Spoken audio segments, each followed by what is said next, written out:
और पहले दिन से ही मैं देख रहा हूँ यहाँ के बहुत अच्छे अच्छे विद्वान आए हैं। मैं सब क्यों, क्योंकि यहाँ पे सब नहीं है, लेकिन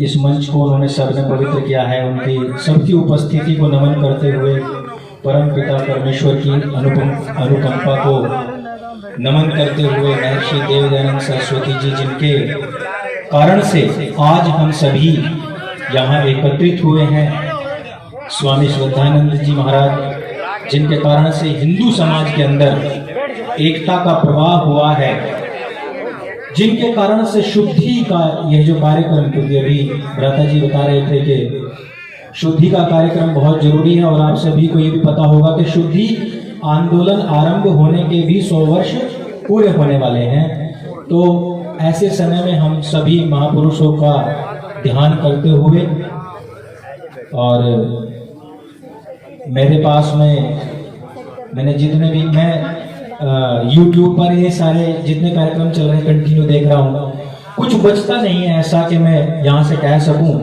लेकिन क्योंकि हम जब रास्ते में आ रहे थे तो एक चर्चा हमारे बीच में चल रही थी कि अब से हमें क्या करना है। 200 वर्ष पूर्ण हो चुके हैं, अब से हमें क्या करना है, क्योंकि स्थापना को भी 150 वर्ष पूर्ण होने वाले हैं। शुद्धि का जो आंदोलन था उसको भी 100 वर्ष पूर्ण होने वाले हैं। ऐसा लग रहा है कि परमपिता परमेश्वर ने सारे के सारे जो जिम्मेदारी है वो आर्य समाज को सौंप दी है, और ऐसी कुछ घोषणा कर दी है परमपिता परमेश्वर ने कि किसी भी बहाने से तुम सो नहीं पाओ। आए दिन तुम्हारे पास में अपने अतीत को याद करने के लिए, अपने जो पास्ट है उसको याद करने के लिए ऐसे ऐसे मौके दे रखे हैं। अभी जब मैं आ ही रहा था तो यहाँ पर भ्राता जी कह रहे थे जो गुरुदत्त जी के विषय में उन्होंने चर्चा छेड़ रखी थी। मैं बताना चाहूँगा, अभी निकट थोड़े दिन पहले ही मैं पिता बना हूँ, और मैंने पहले ही दिन जो पैदा हुआ उससे पहले ही मैंने सोच लिया था कि इस बालक का नाम गुरुदत्त रखना है, तो उसका नाम मैंने गुरुदत्त ही रखा। और मैंने प्रवेश करते हुए भ्राता जी को बताया कि मैंने बच्चे का नाम, बेटे का नाम गुरुदत्त रखा है। तो इनको भी बड़ा आनंद हुआ, क्योंकि गुरुदत्त जी को यदि आप पढ़ेंगे तो आपको स्वयं भी ये बात महसूस होगी कि हमारी जो लड़ाई है वो केवल और केवल सिद्धांत से संबंधित, धर्म से संबंधित नहीं है, बल्कि एक साइंटिफिक टेम्परामेंट से भी हमारी लड़ाई है। जिस साइंस के नाम पर परमपिता परमेश्वर को, ईश्वर को नकार दिया जाता है, वह एक ऐसे व्यक्ति जिन्होंने साइंस के आधार पर भी हर एक चीज को सिद्ध करते हुए बताया है। तो मैं इस बात को कह रहा था कि हमें किस प्रकार से महर्षि जी के मार्ग पर चलते हुए आगे बढ़ना है। अभी भी बहुत सारे लोग हैं, देखिए मैं आप ये उम्मीद न करना कि मैं कोई आग लगाने वाला भाषण दूंगा। मैं बहुत सोच समझ करके कुछ बोलने जा रहा हूं, ताकि हम यहाँ से कुछ ऐसा लेकर के जाएं कि जो आग हमारे मन के अंदर से बुझेगा। बस हम जब राहुल जी, हम 2016-17 से जब आरंभ हमने किया था तो बहुत छोटे ही थे, और लोग बाग ये कहा करते थे कि आर्य समाज ने ऐसी कौन सी फौज तैयार कर दी है कि आप सोशल मीडिया पर जहां भी देखो वहीं से ही कोई ना कोई ज्ञान की या फिर कटाक्ष की या फिर कंपैरेटिव स्टडी की आग उगल रहा है। सारे नए लड़के निकल करके आए हैं। आर्य समाज एक ऐसी अग्नि कि हम भले ही आर्य समाज ना गए हों, भले ही हम आर्य समाज से डायरेक्ट जुड़े ना हो, हमने सदस्यता ना ली हो, लेकिन महर्षि जी का जो कार्य है वो उनके जो शास्त्रार्थ परंपरा है, जो उनके ग्रंथ हैं, उनको यदि किसी ने एक बार पढ़ लिया, वो स्वयं में ही आर्य बन जाता है, स्वयं में ही श्रेष्ठ बन जाता है, स्वयं में ही नोबल बन जाता है। इस लड़ाई को लड़ने के लिए हमें समावेशी होना क्यों आवश्यक है, इस पर मैं थोड़ी सी चर्चा इसलिए करना चाहूंगा क्योंकि समय अब काफी बदल चुका है। हम काफी बार सिद्धांत की बात करते हैं तो हमारी अपने ही हिंदू भाइयों से लड़ाई हो जाती है, जैसे कि अभी भी कहा गया कि भाई सर्व हिंदू समाज जागृत हो। लेकिन कई बार ऐसा हो जाता है कि सिद्धांत के नाम पर हमें थोड़ा सा साइड कर दिया जाता है, कहा दिया जाता है कि आप लोग जो है ना वो समावेशी नहीं हो।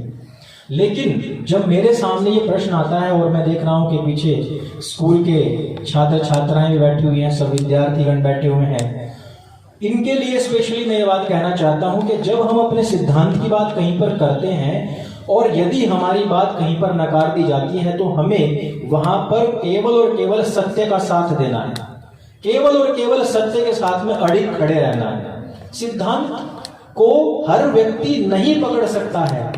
आप वो महापुरुषों में से गिने चुने लोगों में से हो जो सिद्धांत को अपने साथ लेकर के चल रहे हो। तो ऐसे ही मुझे किसी ने कहा कि हम तो साकार को मानते हैं, आप निराकार को मानते हो। मैंने कहा नहीं। बोला आप आर्य समाजी हो, हम सनातनी, हम पौराणिक हैं। मैंने कहा नहीं, आप भी आर्य समाजी हो। बोला कैसे? मैंने कहा मंदिर में अभी अभी आपने आरती चलाई, ओम जय जगदीश हरे, और उसमें एक लाइन आती है, तुम हो एक अगोचर सबके प्राणपति। अगोचर का अर्थ क्या हुआ? अगोचर अर्थात जो दृष्टि से देखा नहीं जा सकता है। अरे वही तो मैं कह रहा हूं, वही आप सुबह शाम बजाते हो, लेकिन आप उसको मानते नहीं हो, जानते नहीं हो, बस वो रेडियो में चल रहा है और आप उसको सुने जा रहे हो।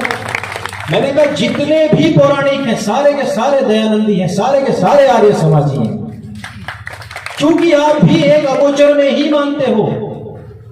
कह रहे नहीं, हमने तो मूर्ति की प्राण प्रतिष्ठा करी है। मैंने कहा प्राण का अर्थ बताओ। चलो, प्राण का अर्थ क्या है? प्राण को अगर सामान्य भाषा में देखेंगे तो यानी कि श्वास और प्रश्वास। क्या यह श्वास और प्रश्वास कर रही है? नहीं कर रही। प्राण प्रतिष्ठा करने वाला कौन? जिसको स्वयं परमात्मा ने बनाया है। मैं कह रहा हूं कि मैंने भगवान में प्राण प्रतिष्ठा करी, और मुझे मेरे अंदर किसने प्राण प्रतिष्ठा करी है? परमेश्वर ने। और मैं कह रहा हूं कि मैं परमेश्वर में ही प्राण प्रतिष्ठा कर दूंगा। तो इस अहंकार में मत रहना।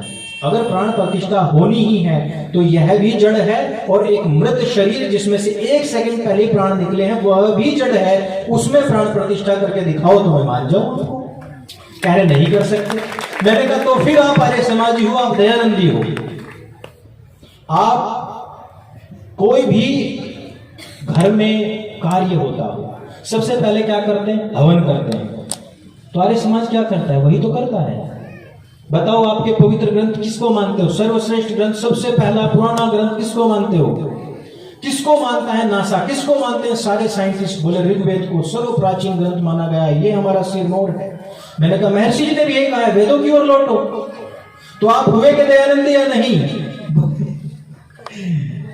बोले नहीं, ऐसे नहीं हो सकता। ऐसे आप केवल ये कहते हो कि ओम ही परमात्मा है। मैंने कहा बिल्कुल, योग दर्शन में लिखा है, तस्य वाचक प्रणव। उस एक परमात्मा का जो नाम है, वो जो वाचक नाम है वो ओम है। बाकी उसको बहुत सारे नामों से बुलाया गया है, वेद में भी बहुत सारे नाम दिए गए हैं। बोले हम तो नहीं मानते, हम तो इनको भी मानते हैं, उनको भी मानते हैं, इनको भी मानते हैं। मैंने कहा जब उनके नाम का जाप करते हो तो सबसे पहले क्या बोलते हो? नमः शिवाय बोलते हो या ओम नमः शिवाय बोलते हो? बोले ओम नमः शिवाय बोलते हैं। तो मैंने कहा ओम को सबसे पहले क्यों रखा है? ओम को इसलिए रखा गया है क्योंकि उस परमात्मा का निज नाम ओम ही है, और सब उसके बाद ही आते हैं। जो भी मंत्र आप ले लीजिए, जो द्वादश अक्षर बना रखे हैं, जो अपनी तरफ से बना रखे हैं, जो गुरुओं ने अपने मंत्र बना रखे हैं, उन सब में भी यहां तक कि एक मलेच्छ साईं, उसके नाम में भी ओम साईं राम लगा करके ही प्रस्तुत किया जाता है। तो आप मानते हैं कि नहीं मानते हैं कि एक ही परम पिता परमेश्वर है, तस्य वाचक प्रणव, और वो है एक अगोचर सबका प्राणपति? बोले कि नहीं, हम फिर भी साकार मानते हैं। मैंने कहा चलो ठीक है, आप साकार को दिखाओ। बोले ये रहे हमारे साकार। मैंने कहा साकार हैं तो ये कौन से भगवान जी हैं? बोले कि ये वे वाले भगवान जी हैं। मैंने कहा ये वे वाले भगवान जी हैं या वे वाले भगवान जी की मूर्ति है? बोले कि ये वे वाले भगवान जी की मूर्ति है। मैंने कहा वे वाले भगवान जी कहाँ हैं? बोले कि वो सब में व्याप्त हैं। मैंने कहा यही तो मैं कह रहा हूं, यही मैं सीतानंद सरस्वती कह रही, यही वेद कह रहा है। तो हुए कि नहीं तुम दयानंदी? हुए कि नहीं तुम्हारे समाजी? तो जब इतनी सारी बातें उनके सामने रख दी, मैंने कहा देखो, जब धर्म का एक कॉलम आता है, वहां हम कोई आर्य समाजी नहीं लिखते। क्योंकि सर्व प्राचीन जो प्रचारित है वो हिंदू ही है। हम सब हिंदू लिखते हैं वहां, हमारी ये पहचान है, स्थान विशेष के कारण से ये हम सबकी पहचान है। लेकिन क्या वेद में हिंदू धर्म लिखा है? सनातन धर्म लिखा है। सनातन यानी कि इटरनल, सर्व प्राचीन। आप अब बहुत सारे समाज है नहीं, वो ऐसे यहां से लेकर नाक तक का, यहां तक का ऐसे तिलक बनाते हैं, है ना, और वो कहते हैं गीता जी, सिर्फ गीता जी को ही हम मानेंगे। लेकिन जब साइंस की बात आती है तो साइंस किसको मानता है? केवल और केवल वेद को मानता है कि सर्व प्राचीन पुस्तक, सबसे पुराना ज्ञान केवल और केवल वेद है। तो महर्षि दयानंद सरस्वती जी ने जो आपके देता, खेड़े, फिर आपका भैरव, फिर देवी, ये सब ना पकड़ करके इटरनल को पकड़ लिया है, यानी कि सबसे लास्ट में कौन है। हमारे भी सवाल यही आता था जब हम छोटे छोटे थे, तो हमारे सामने सवाल आता था कि भाई इन देवता को मानो। मैंने कहा ये किसको मानते हैं? बोले ये उनको मानते हैं, ये उसकी पूजा करते हैं। पुराणों में तो है ना सबका वर्णन, तो वो किसको मानते हैं? बोले वो उसको मानते हैं। तो वो किसको मानते हैं? बोले वो शिव जी को मानते हैं। शिव जी किसका उच्चारण करें, किसका जाप करें? बोले ओम का। वो तो ओम नमः शिवाय नहीं जाप कर रहे ना, शिव जी तो ओम नमः शिवाय जाप नहीं करते, वो तो ओम ओम ही करते हैं। और ये महाशिव पुराण में भी लिखा है कि वो ओम का ही उच्चारण करते हैं। तो सबसे पूर्व में, सबसे अंत में जाकर के किसको पकड़ा सबने ही? ओम को। तो ओम कौन है? परमात्मा का निज नाम। और उसी की तरफ कौन इंगित कर रहे हैं? महर्षि देवदयानंद सरस्वती जी। तो आप सब क्या हुए? सबके सब सनातन वैदिक धर्मी हैं, सबके सब आर्य समाजी कहो तो आर्य समाजी है। कोई भी व्यक्ति हो, अंततो गत्वा वो अपने मूल को ही देख रहा है, और पूरा विश्व हमारे मूल को ही देख रहा है। ना वो किसी भूमिया, खेड़े, देवी देवता, भैरव को नहीं देख रहा है कोई भी, वो केवल और केवल जो हमारे पूर्व सिद्धांत, जो सबसे इटरनल सिद्धांत हैं, उन्हीं के ऊपर स्टडी हो रही है। आज हमें समावेशिता के लिए कहा तो जाता है, लेकिन क्या हम सिद्धांत से समझौता कर लेंगे? कभी नहीं करेंगे। लेकिन एक मेरी अपील अपने नव युवाओं से अवश्य है कि अपनी वाणी की मृदुता कभी भी समाप्त ना करें। महर्षि जी के ऊपर 16 बार अटैक हुए, उन्होंने हमेशा यही कहा, मैं यहां पर किसी को बंदी बनवाने के लिए नहीं आया हूं, मैं सबको बंधनों से मुक्त करवाने के लिए आया हूं। इसलिए मेरा किसी से विरोध नहीं है, किसी विशेष मनुष्य विशेष से मेरा विरोध नहीं है। यदि हम लोग, मैं अभी छत्तीसगढ़ गया था, कुछ परिवार भटक करके क्रिश्चियन बन गए थे, उनकी शुद्धिकरण कराई। तो मुझे कहा कि भाई आप शुद्धि कराते हो और लोगों को तो अपने पास बैठाते हो, बाकी को मंदिरों में नहीं जाते हो, पूजा अर्चना नहीं करते हो। मैंने कहा हमने कभी मना नहीं की है, बस हमारा एक सिद्धांत ये है मात्र, और वो आप भी मानते हो। आप कहते हो कि केवल और केवल इस विशेष स्थान में ही भगवान है। मैं कहता हूं इसमें भी भगवान है। मैं ये नहीं कहता केवल इसी में ही है, मैं ये मानता हूं वो इसमें भी है और सर्वव्यापक है।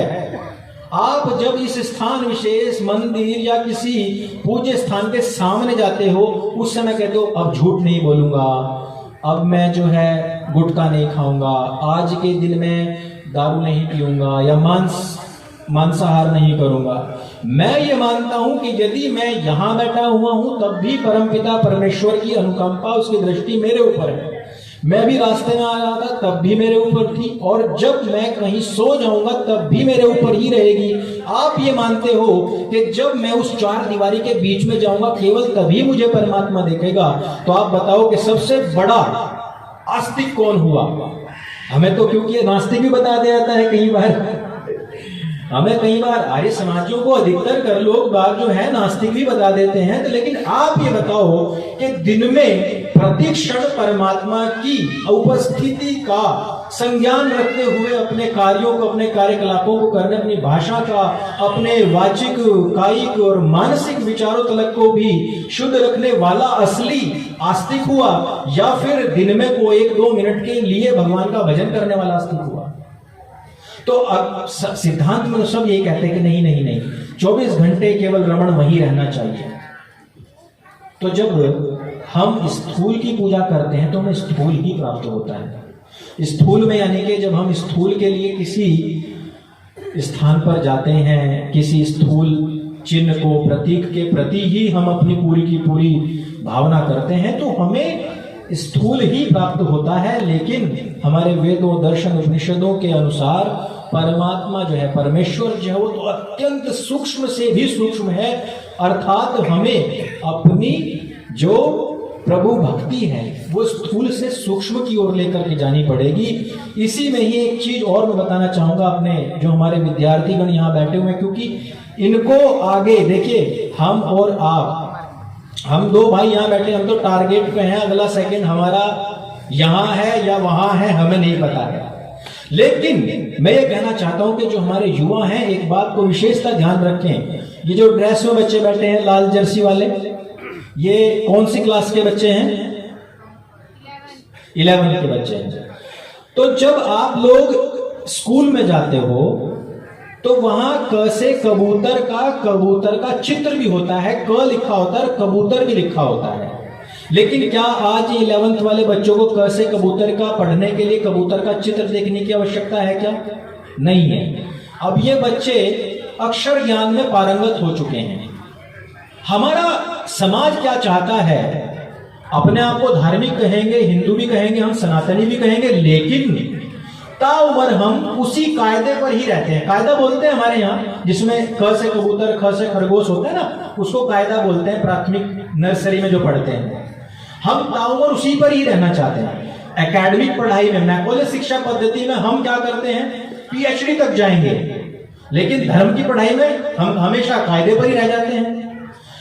हमें धर्म में भी PhD करनी है कि जब हमें चित्रों की आवश्यकता ना पड़े, जब हमें किसी प्रतीक की आवश्यकता ना पड़े, जब किसी चिन्ह की आवश्यकता ना पड़े, हमें हमेशा हर जगह परमपिता परमेश्वर की अनुभूति हो और उसके ऊपर उठने वाले सवाल का जवाब हम तुरंत दे सकें और तुरंत सामने वाले के विषय में भी बता सकें।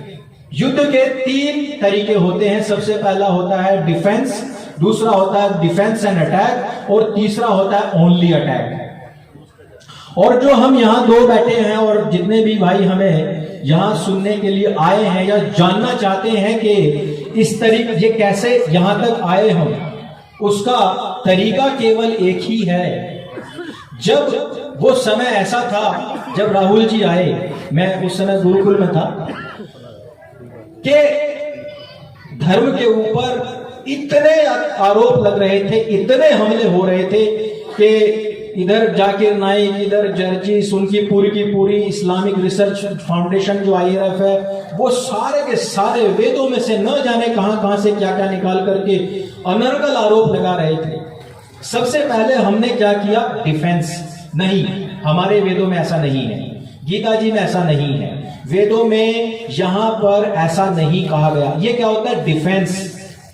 दूसरा स्टेप कब आया? वो आता है डिफेंस एंड अटैक। हमने पहला कहा हमारे में ऐसा नहीं है, लेकिन तुम्हारे में ऐसा जरूर लिखा हुआ है।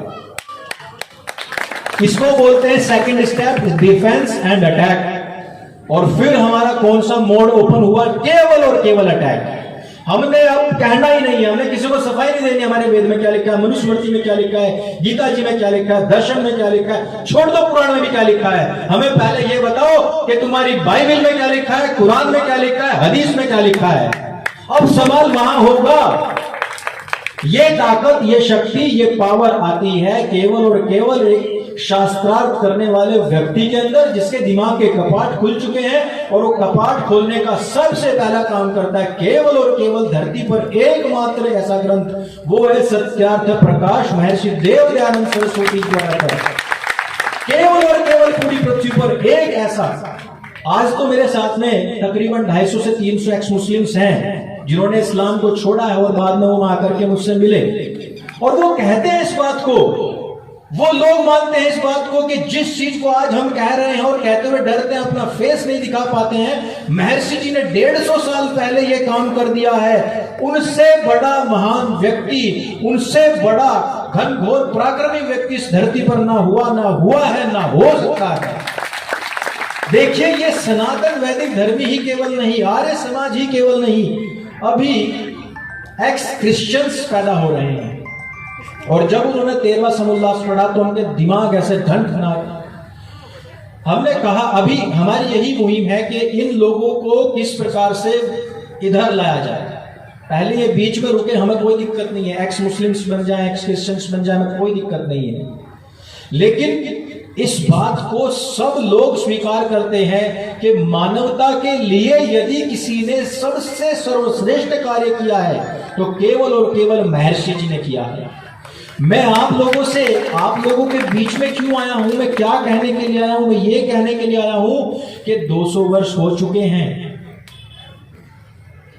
महर्षि जी के जन्म को, आर्य समाज की स्थापना को 150 मान ही लो, शुद्धि आंदोलन को भी 100 वर्ष मान ही लो, लेकिन ये सारी चीजें एक साथ आकर के क्या संदेश दे रही हैं, किस ओर इंगित कर रही हैं? थोड़ा हम आर्य समाज को यह भी बात सोचनी पड़ेगी। हमारे अंदरूनी चाहे कितने भी कलह हों, जब विधर्मी आकर के हमारी तरफ उंगली खड़ी करे तो उस समय पर हम सबको एक होना है। ये 5 उंगलियां हैं, कोई छोटी है कोई बड़ी है, किसी का कोई महत्व है किसी का कोई महत्व है, इसका अलग महत्व है, इसका अलग महत्व है, इसका अलग है और इसका अलग है, लेकिन ये सारे के सारे जब एक साथ मिल जाते हैं ना तो इसका महत्व सबसे बड़ा जबरदस्त होता है। ये जो पंच बनता है ना, इसका महत्व ऐसा मुंह तोड़ होता है कि सामने वाला आप पर प्रश्न तो छोड़ दीजिए, अपने जवाब भी देना भूल जाता है। वो युवा हमारे बैठे हुए हैं और हमारे पूर्वज भी बैठे हुए हैं, सन्यासी भी बैठे हुए हैं, मुझे समझ नहीं आएगा बीच में, मैं सोच रहा हूं कि कैसे कहूं, लेकिन ना वो एक फिल्म है उसमें कहा गया है कि हम इतना धुआं धुआं कर देंगे, इतना धुआं धुआं कर देंगे कि तुम्हें समझ नहीं आएगा कि हम पहले अपने ऊपर उठने वाले सवाल का जवाब दें या फिर उनके ऊपर सवाल खड़ा करें। हमने अपने यज्ञ के बाद में क्या कहते हैं, वेद की ज्योति जलती रहे, ओम का झंडा ऊंचा रहे। ये केवल हमें कहने मात्र से नहीं, हमें पूरे विश्व में पूरे अपने क्षेत्रों में घूम घूम करके इतना धुआं धुआं कर देना है कि लोग बाग स्वयं इस ओर आकर्षित हों। लोग तो अपने घरों में परफ्यूम लगाते हैं, हम तो वेदों के द्वारा जो ज्योति जलाई गई है उससे सुगंधि फैलाते हैं। ना केवल वातावरण की सुगंधी बल्कि वाणी की सुगंधी भी केवल और केवल हम ही फैलाते हैं, और किसी से डरते हुए नहीं। एक कथा आर्य जी रास्ते में मुझे कह रहे थे, एक काम आपने बहुत अच्छा किया। मैंने कहा जी क्या? बोले कि जो कथाओं के बीच में लूक है ना, बोले जा जान के टाइम पर अपनी कथा रोक दिया करो। उनका पर्दाफाश कर दिया आपने। हमें ऐसे सिद्धांत से समझौता करने वाले ना तो आर्य चाहिए और ना ही हमें हिंदू भाई चाहिए। हम हर एक का अड़ करके विरोध करेंगे, सबसे पहले अड़ेंगे, और जान की बाजी लगाना केवल और केवल आर्य समाज ने सिखाया है। किसी भी बहुत सारे संगठन हैं, शासन में बहुत सारे संगठन आज को शासन सत्ता राज्यों की भी केंद्रों की भी बहुत को मिल गई है, लेकिन बलिदान जितना आर्य समाज ने दिया है, आर्य समाज के बलिदानियों की यदि हम गाथा पढ़ते हैं, 1857 की क्रांति से लेकर के आजादी तक आर्य समाज के योगदान को यदि हम पढ़ते हैं तो रोंगटे खड़े हो जाते हैं कि किस प्रकार से छोटे छोटे बच्चे मृत्यु भय को भूल गए। कैसे ना हो, मैं कैसे ना कह दूं, श्री गीता जी को अपना सर्वश्रेष्ठ ग्रंथ मानने वाला व्यक्ति भी इतना बड़ा भगवान श्री कृष्ण या गीता जी का फॉलोवर नहीं हो सकता जितना कि एक महर्षि दयानंद सरस्वती जी का शिष्य हो सकता है या हुआ है। आपने बस यहां से यहां तक एक तिलक लगाना है, झोली में अपना हाथ डाल करके माला जपनी है, या फिर एक गुड्डा सा अपने हाथ में ले लिया और कह दिया कि इसको भोग भी लगाऊंगा, कपड़े पहनाऊंगा। अरे बस करो यार, पाखंड की भी हद होती है, लिमिट होती है। गीता जी में तो साफ लिखा हुआ है कि ये आत्मा अजर है, अमर है, अविनाशी है, पुराने कपड़ों की तरह फेंक देना है, नए चेंज करने हैं। लेकिन मुझे एक बात तो बताओ कि जितने भी भगवान श्री कृष्ण के नाम पर संगठन बना के बैठो, एक ने भी आकर के कहा कि मैं बलिदान के लिए तैयार हूं। ये हमेशा दयानंदी ही क्यों आगे चलते हैं? ये हमेशा दयानंदी ही क्यों कहते हैं आ गोली मार? ये ऐसे यू सीने पर से कपड़ा हटा के स्वामी श्रद्धानंद जी ने कहा मार, मारना है तो अब मार। क्यों? आज भी यदि आप देखोगे समाज के अंदर यदि कोई बिगुल बजा रहा है, यदि कोई सामने से अड़ करके लड़ रहा है, तो उसके नाम के पीछे दयानंद का सबसे पहला जो चिन्ह नोबल श्रेष्ठ आय ही लगा हुआ होता है। क्यों? क्योंकि ये सिर्फ बातों के शेर नहीं है, ये असल में लड़ाई लड़ने वाले लोग हैं। इनके अंदर का जो खून है, वो जो डीएनए है, वो परिवर्तित हो जाता है। महर्षि दयानंद सरस्वती जी का एक शब्द सुनते ही, महर्षि दयानंद सरस्वती जी, मैंने सत्यार्थ प्रकाश पढ़ी नहीं थी बचपन में, तो मेरे ताऊ जी थे, बहुत पुरानी उनके पास में सत्यार्थ प्रकाश थी, उनको दिखना बंद हो गया था, तो ऐसे सुनाते रहते थे, मैं बड़ी रोचक लगती थी। अच्छा, क्योंकि बचपन में क्या क्यूरियोसिटी माइंड होता है, इसीलिए मैं ज्यादातर बच्चों को संबोधित कर रहा हूँ। इनके दिमाग में होता है अच्छा ये ऐसा क्यों होता है, अच्छा वैसा क्यों होता है, ऐसा ऐसा क्यों हुआ, तो ऐसा ऐसा हो गया तो वैसा क्यों हुआ। वो क्यूरियस माइंड को केवल और केवल एक ही चीज संतुष्ट कर सकती है, वो केवल और केवल सत्यार्थ प्रकाश, केवल। और हमें ये मुहिम चलानी है। रास्ते पे खड़े हो जाते हैं कुछ लोग, ये किताब ले लो जी, ये किताब ले लो जी, जबरदस्ती ले लो जी। हमें ये मुहिम चलानी है। हम सबको अपना एक दशांश कहीं ना कहीं इकट्ठा करें। मैं तो आचार्य से आपसे कहूंगा, और आप भी जो भी हो संगठन के ऐसे महानुभाव, कि इस प्रकार से सबसे ही दशांश का एक नियम बने। सत्यार्थ प्रकाश जहां से भी छप सके वहां से बल्क में छपवाए जाए, और अपने युवाओं को इस मिशन पर लगाया जाए कि चाहे तो वो, चाहे बाल सत्यार्थ प्रकाश जो बालकों के लिए होती है, चाहे छोटे छोटे प्रश्नोत्तरी को लेकर के, आजकल के जो शंका समाधान है उनको लेकर के, हिंदू समाज को कई फाड़ में फाड़ने के लिए जो संगठन चले हुए हैं आजकल कुछ लोगों के नाम, उनके लिए जो भी प्रश्नोत्तरी हो सकती है उनके लिए हम काम करें। हिंदू समाज को देखिए, आज एक बड़ा प्रश्न प्रासंगिक हो रहा, समय तो है ना, एक बहुत ही प्रासंगिक चल रहा है समय अभी, वो कि रामचरितमानस में जाति विशेष का ऐसे स्थान लिखा हुआ है, इस स्थान पर लिखा हुआ है, उस स्थान पर लिखा हुआ है। कोई ये कहने के लिए क्यों तैयार नहीं है कि इसके खिलाफ सबसे पहले बिगुल फूंकने वाले कौन थे? महिलाओं के विषय में भी कह देंगे कि उस पुस्तक में महिलाओं के विषय में ऐसा लिखा है। अभी एक आईएएस की तैयारी करने वाला टीचर था, उसने कहा कि रामायण में, रामचरितमानस में, वाल्मीकि रामायण में माता सीता जी के विषय में ऐसा लिखा हुआ है, मार्कंडेय ने एक स्थान पर ऐसा बोल दिया है। लेकिन महिलाओं को सबसे पहले शिक्षा का अधिकार प्रदान करने वाले, महिलाओं को अपनी सेना में भर्ती करने वाले, उनको सिरमौर स्थान देने वाले कौन थे, कौन संगठन के लोग थे? इसके विषय में क्यों नहीं डिबेट हो रही है? एक डिबेट इस विषय में भी होनी चाहिए।